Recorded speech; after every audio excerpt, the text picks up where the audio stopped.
নমস্কার, ভগবানের বাণী চ্যানেলটিতে আপনাদের সকলকে স্বাগত জানাই।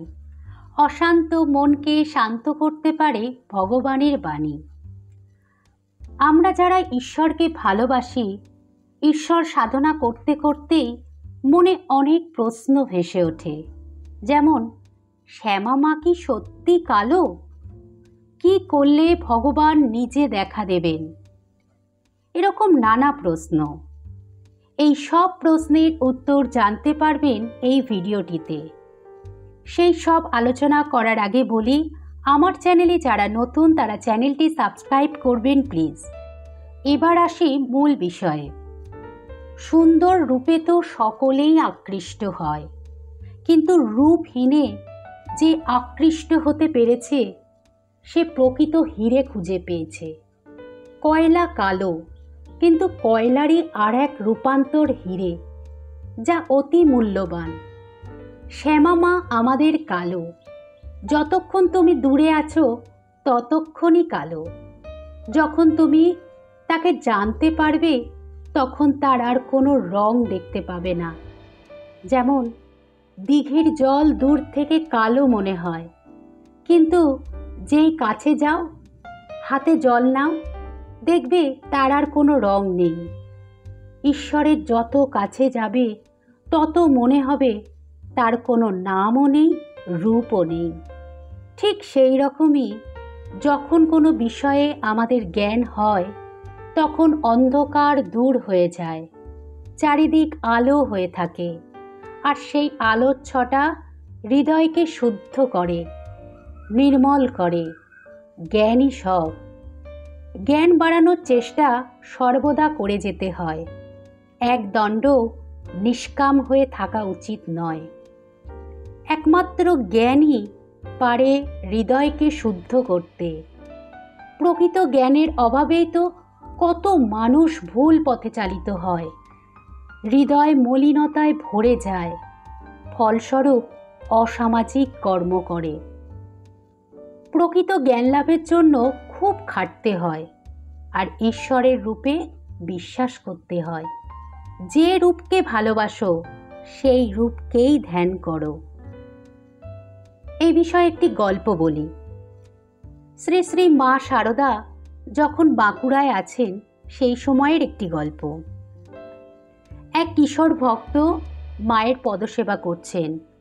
মা খাটে বসে আছেন আর ভক্ত মাটিতে। মায়ের পা দুটি দেখতে দেখতে সেই ভক্তের একবার মনে হলো, এই রকম শিরা বের করা, চামড়া কুচকে যাওয়া পা, আর ইনিই কিনা জগৎজননী আদ্যাশক্তি। এইরূপ ভাবতে ভাবতেই তিনি দেখেন তার হাতে মায়ের সেই পা আর নেই। তার জায়গায় একজোড়া সুডৌল গৌরবর্ণ নানা কারুকার্য মণ্ডিত পা। সেই ভক্ত তখন অবাক হয়ে মায়ের মুখের দিকে তাকান। তিনি দেখেন 10 দিক আলো করে নানা রত্নখচিত মুকুট পরে বসে আছেন ত্রিনয়না জগদ্ধাত্রী। সেই রূপের ছটা সহ্য করতে না পেরে তিনি মূর্ছিত হয়ে পড়লেন। যখন জ্ঞান ফেরে তখন দেখেন শ্রী শ্রী মা তার সেই পূর্ব পরিচিত মূর্তিতে বসে আছেন, তার গায়ে হাত বুলোচ্ছেন। দেবীত্ব ও মানবীত্ব মিলিয়ে মায়ের এক অদ্ভুত ব্যক্তিত্ব। সেই ব্যক্তিত্ব মুগ্ধ করত, শান্তির প্রলেপ বুলিয়ে দিত, কিন্তু বাইরে থেকে দেখে কিছু বোঝা যেত না। আমাদের মা শারদা যে রূপে ছিলেন, মায়ের সেই রূপটাকে যারা ভালোবাসতে পেরেছিল, জগৎ জননী রূপে চিনতে পেরেছিল, তারা সকলেই ছিল শুদ্ধ হৃদয়ের মানুষ। হৃদয় শুদ্ধ না হলে মাকে চেনা যায় না। মা তো এবার রূপ ঢেকে এসেছিল, সাক্ষাৎ জগৎ জননী। শ্রীরামকৃষ্ণ বলতেন, যারা শ্রী শ্রী মায়ের বাহ্যিক রূপের অন্তরালে যে আদ্যাশক্তি আছে তাকে জানতে পেরেছে, তারা যে জীবনে কি পেয়েছে তারা নিজেরাই জানে না। তারা কত শুদ্ধ হৃদয়ের। ঠাকুর শ্রীরামকৃষ্ণের কথা অনুযায়ী আমরা যারা শ্রী শ্রী মায়ের ভক্ত, মাকে জগৎজননী রূপে নিত্য পূজা করি, আমরা কিন্তু আনন্দ করতে পারি। কিছু পারি আর না পারি, আদ্যাশক্তি মাকে তো চিনতে পেরেছি, যিনি আমাদের সর্বদা শক্তি যোগান। সৃষ্টি স্থিতি প্রলয় যিনি করছেন, তিনি ভিন্ন রূপে আসুক, কিন্তু মনে সর্বদা অভিন্ন জানবে। তাহলেই ভগবান নিজে এসে দেখা দেবেন, কারণ ভগবান সর্বদা হৃদয় দেখেন।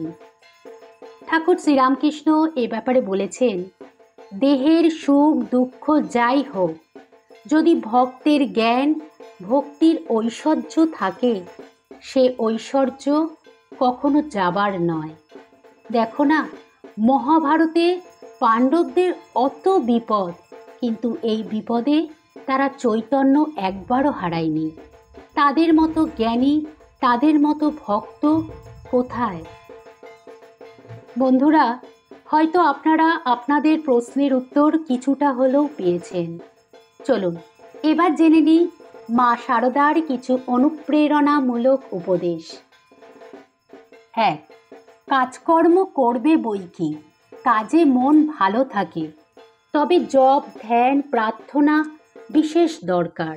অন্তত সকাল সন্ধ্যায় একবার বসতেই হয়। ওটি হলো যেন নৌকার হাল। সন্ধ্যাকালে একটু বসলে সারাদিন ভালো মন্দ কি করলাম না করলাম তার বিচার আসে।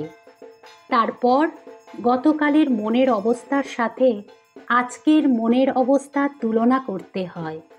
পরে জপ করতে করতে ইষ্টমূর্তির ধ্যান করতে হয়। 2.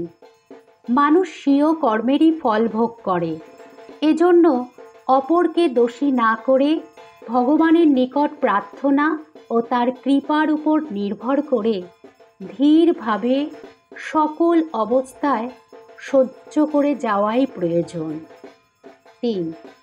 বিশ্বাস নিষ্ঠাই মূল, বিশ্বাস নিষ্ঠা থাকলেই হলো। 4. সৎসঙ্গে মেশো, ভালো হতে চেষ্টা করো, ক্রমে সব হয়ে যাবে। 5. যাকে ভালোবাসবে প্রতিদানে কিছু চাইবে না, ঠাকুর একমাত্র রক্ষাকর্তা, এটি সর্বদা মনে রাখবে। এই ছিল মায়ের অমূল্য বাণী। ভিডিওটি দেখে উপকৃত হলে একটা লাইক দেবেন। আপনার একটা লাইক আমার অনুপ্রেরণা হয়ে উঠবে, আর সঙ্গে শেয়ারও করবেন প্লিজ। আদ্যাশক্তি শ্যামা মায়ের কৃপায় সকলে ভালো থাকবেন। ধন্যবাদ।